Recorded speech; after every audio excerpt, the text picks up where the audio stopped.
Halo teman-teman semuanya, saya Ino dan di dalam video kali ini saya mau menjelaskan tentang persoalan-persoalan yang dihadapi dunia dan dampaknya terhadap kehidupan manusia. Karena itu simak terus video ini sampai selesai karena ada fakta-fakta menarik dan juga hal-hal penting yang berguna bagi teman-teman semuanya.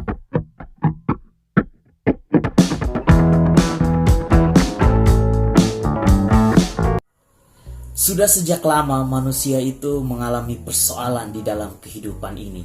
Video kali ini berusaha untuk menjelaskan sekaligus merampung persoalan-persoalan yang dialami dunia ke dalam 5 persoalan utama yang paling mempengaruhi kehidupan manusia. Sejarah manusia seolah-olah ditandai oleh perang. Dan sudah sejak berabad-abad yang lalu hingga saat ini, manusia itu selalu memicu dan terlibat di dalam perang-perang. Pertanyaannya, apakah manusia memang selalu identik dengan perang? Seorang ahli politik, Thomas Hobbes, dia katakan bahwa salah satu karakter dasar manusia itu ialah menjadi serigala bagi manusia yang lain. Atau dalam bahasa Sartre, manusia itu cenderung untuk menjadi neraka bagi manusia yang lain. Dan karakter manusia, baik sebagai serigala atau sebagai neraka, itu memicu apa yang disebut oleh para ahli sebagai perang semua melawan semua. Dan setidaknya sejarah manusia mencatat ada 4 perang yang menelan begitu banyak korban jiwa dan juga punya dampak yang besar sekali terhadap tatanan kehidupan. Yang pertama itu adalah Perang Salib. Perang Salib ini dipelopori oleh Gereja Katolik dan Gereja Katolik menganggap bahwa Perang Salib itu merupakan satu perang yang sangat suci. Mengapa? Karena perang ini dilakukan untuk mempertahankan keyakinan Katolik bahwa di luar gereja tidak ada keselamatan dan semua orang yang tidak percaya terhadap Kristus dianggap kafir. Perang salib ini dia berlangsung dari abad ke-11 sampai abad ke-17 dan perang yang paling terkenal dan yang paling termasyhur itu adalah perang melawan kaum muslimin memperebutkan satu wilayah di timur Mediterania. Dampak dari perang ini punya pengaruh yang besar sekali terhadap tatanan kehidupan manusia, tatanan kehidupan umat beragama.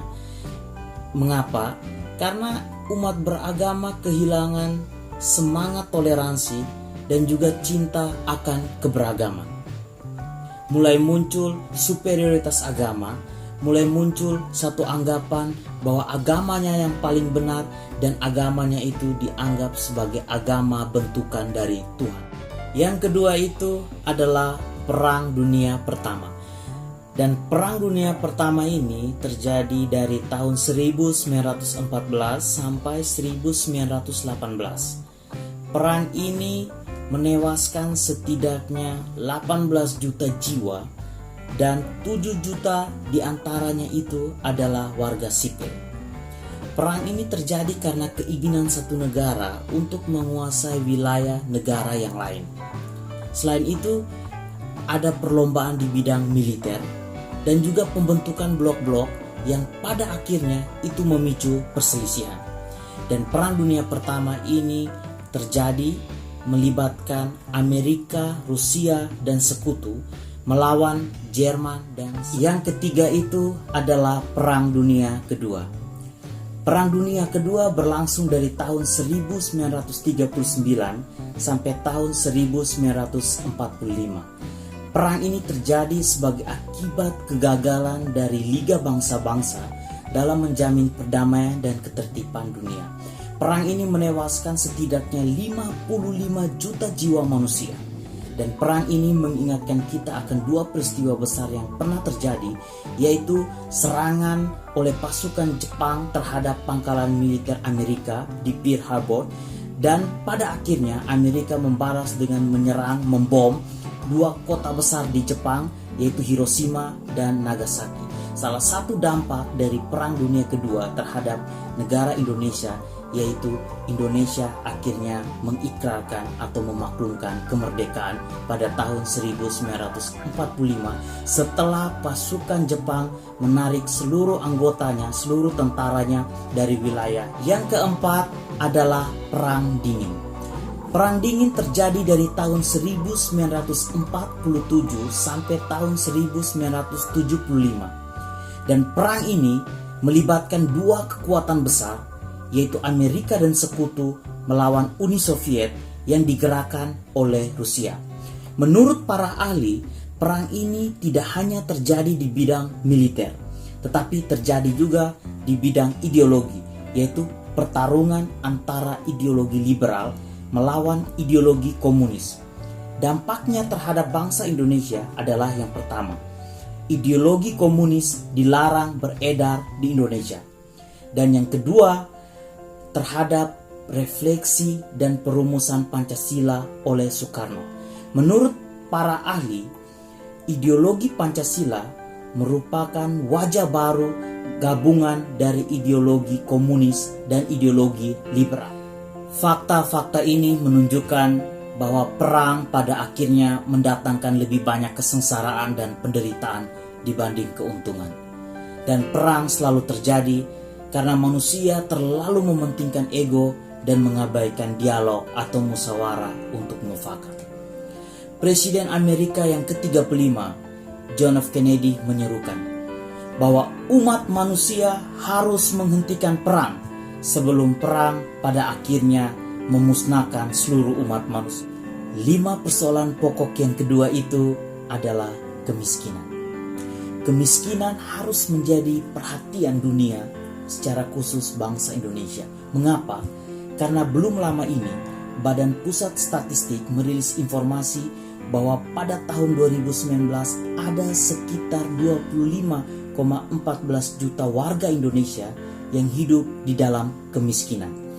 Demikian juga Bank Dunia merilis informasi bahwa ada sekitar 736 juta manusia di dunia ini yang hidup di dalam kungkungan kemiskinan.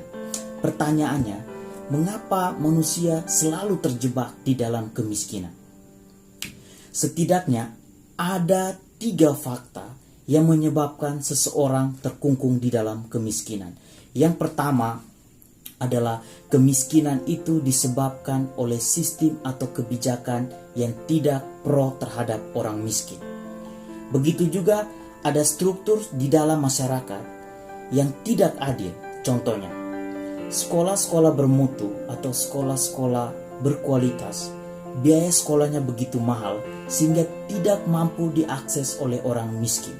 Begitu juga sekolah-sekolah negeri di pedesaan, jauh dari sarana dan prasarana yang memadai. Hal ini tentu berdampak pada kualitas dan mutu dari sekolah tersebut. Yang kedua, orang menjadi miskin karena kemalasan dan kebodohan, tetapi juga karena ketakutan dan rasa rendah diri yang tidak beralasan. Dan yang ketiga itu adalah orang menjadi miskin karena cacat fisik dan mental yang membuat dia tidak mampu untuk berjuang dan bekerja keras secara maksimal. Seorang novelis Indonesia, Andrea Hirata, mengatakan bahwa kemiskinan susah diberantas karena pelakunya lebih senang menjadi orang miskin. Presiden ke-7 Indonesia, Joko Widodo, menyerukan bahwa perjuangan belum selesai. Kita semua mengemban tugas sejarah untuk menjadikan negara Indonesia terbebas dari kemiskinan dan menjadi bangsa pemenang. 5 persoalan pokok yang ketiga itu adalah ketidakadilan sosial. Ketidakadilan sosial harus menjadi tanggung jawab seluruh negara di dunia ini. Ketidakadilan sosial berarti suatu keadaan di mana prinsip keadilan, berikanlah kepada orang apa yang seharusnya menjadi haknya, tidak berjalan sebagaimana mestinya. Contoh ketidakadilan sosial di Indonesia itu misalnya seorang nenek yang divonis penjara setelah mengambil kakao yang harganya 2.000 dari sebuah perusahaan. Begitu juga dengan seorang nenek yang divonis 5 tahun penjara setelah mengambil 5 buah balok kayu dari sebuah perusahaan. Dan hal ini berbanding terbalik dengan mantan anggota DPR yang terbukti korupsi 31 miliar dana warga ya, dan hanya divonis 1,5 tahun penjara. Atas dasar fakta-fakta ketidakadilan sosial seperti ini, seorang musisi kondang Indonesia, Iwan Fals, pernah berujar, kalau cinta sudah dibuang, jangan pernah berharap keadilan akan datang. Begitu juga Pramodya Anantatur, dia katakan bahwa ada yang membunuh, ada yang dibunuh, ada peraturan, ada juga undang-undang, ada pembesar, polisi, militer. Hanya satu yang tidak ada, yaitu keadilan. 5 persoalan pokok yang keempat itu adalah perusakan lingkungan hidup. Membuang sampah sembarangan, eksploitasi tanpa tanggung jawab, membakar hutan secara tak beraturan, menebang pohon secara besar-besaran, pada akhirnya hanya mendatangkan bencana dan kerusakan bagi lingkungan tempat manusia hidup. Kita lihat ya, setiap tahun di Jakarta selalu terjadi banjir. Di beberapa tempat terjadi longsor. Di tempat lainnya polusi udara begitu tebal. Kenapa? Karena pembakaran hutan. Dan dampak yang paling parah itu adalah pemanasan global. Berkaitan dengan perusakan lingkungan hidup oleh manusia, pemimpin tertinggi Gereja Katolik Paus Fransiskus menyerukan, semoga hubungan antara manusia dan alam tidak didorong oleh keserakaan untuk memanipulasi dan mengeksploitasi, tetapi semoga harmoni ilahi antara makhluk dan ciptaan dilestarikan dalam logika rasa hormat dan perhatian. Persoalan pokok yang kelima itu adalah masalah kesehatan. Di Indonesia, masalah kesehatan itu menjadi tanggung jawab dari negara. Ada sekian banyak regulasi yang dibuat untuk melindungi dan menjamin kesehatan warga negara. Dan salah satu strategi praktis untuk menjamin kesehatan warga negara Indonesia itu adalah program Kartu Indonesia Sehat yang sangat bermanfaat bagi masyarakat miskin. Meskipun demikian, kita harus menyadari bahwa masalah kesehatan ini pada akhirnya bukan tanggung jawab pemerintah semata, tapi harus menjadi komitmen dan perhatian semua warga negara Indonesia. Sejak Desember 2019 lalu, dunia digemparkan dengan wabah virus corona. Virus ini telah menyebabkan ribuan manusia meninggal dunia, dan harus diakui bahwa perekonomian dunia mengalami pelemahan yang sangat signifikan.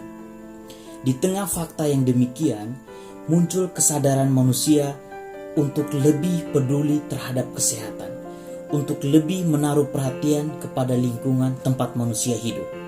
Dan berkaitan dengan ini, Mahatma Gandhi, seorang warga negara India, seorang pejuang keadilan, dia pernah katakan bahwa harta yang paling berharga adalah kesehatan dan bukannya emas atau perak. Inilah 5 fakta persoalan dunia versi di balik fakta. Dan kejadian-kejadian ini mengingatkan kita untuk buang jauh-jauh paham radikalisme dan egoisme sesat. Tetapi harus selalu ingat untuk membangun cinta kasih, untuk membangun perhatian dengan sesama, untuk lebih peduli terhadap lingkungan hidup, untuk selalu mengedepankan dialog dan musyawarah untuk mufakat. Terima kasih.